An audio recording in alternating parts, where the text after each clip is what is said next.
It happened. A bomb exploded inside the church. Classified documents, finally leaked, revealed that everything we were told was a lie. A real scandal born under Francis. And now it's up to Leo to decide whether to cover it up or face the truth. This changes everything, and someone doesn't want you to know.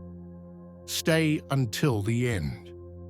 When we talk about the pontificate of Pope Leo XIV, one thing is clear from the beginning. Everything revolves around Traditionis Custodes. It is not just a document from the past, but the fuse lit under the present pontificate. After the death of Francis, the issue was not closed. On the contrary, it became the real test buyer for the new pope.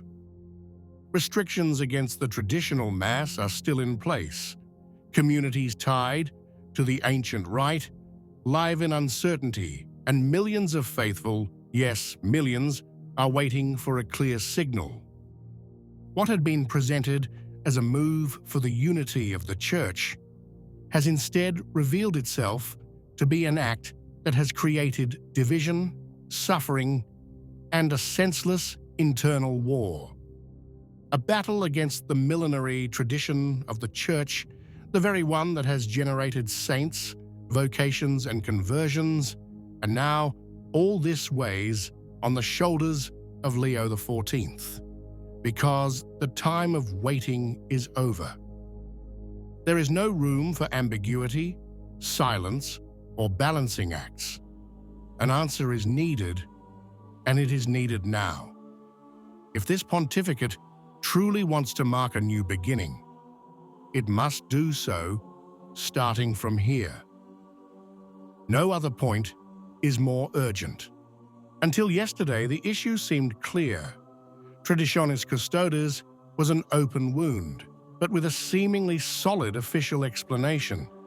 We were told that the bishops themselves had asked for it, worried about the divisions and wanting to restore order to the liturgy. Many believed it. Others simply chose to accept the official version to avoid further conflict. But something happened. Something big. A huge crack opened up under the foundations of this story. In the last few hours, in fact, confidential Vatican documents have been leaked, obtained by journalist Diane Montagna, which show a completely different truth than the one told. The infamous poll that supposedly justified the promulgation of Traditionis Custodes did not say at all that the bishops wanted to suppress the traditional Mass. On the contrary, most of the bishops who responded and who applied Summorum Pontificum were satisfied with the results obtained. They clearly said that revoking it would do more harm than good, and they said it in black and white in an official report that is now public. These are no longer suspicions or theories. They are internal Vatican data. So where did that push really come from? Why did Francis sign a document based on an analysis that said the exact opposite of what was then done? Who took that data and turned it into a fictional narrative? Among the key names that stand out is Arthur Roche, then Archbishop, and now Cardinal, now Prefect for Divine Worship, who already in 2021 had administered the restriction with harshness and operational haste. Behind it were a few, but influential, prelates ready with plans and restrictions already prepared, as if everything had been foreseen. At this point, the question arises spontaneously. How is it possible that such a disruptive document as Traditionis Custodes was justified by a survey that in reality said the opposite? This is where the story becomes even more disturbing. Because we are not talking about an error of judgment, but something much more serious, a completely invented narrative. The episcopal consensus that would have pushed Pope Francis to revoke Summorum Pontificum never happened. It was fabricated. And now we have proof. And that's where tensions began to rise, even before the document blew up publicly. In the days immediately preceding the revelation of the truth about the false episcopal consensus, Pope Leo XIV began to outline his pontificate with some decisive appointments. And what he did left many Catholics dismayed.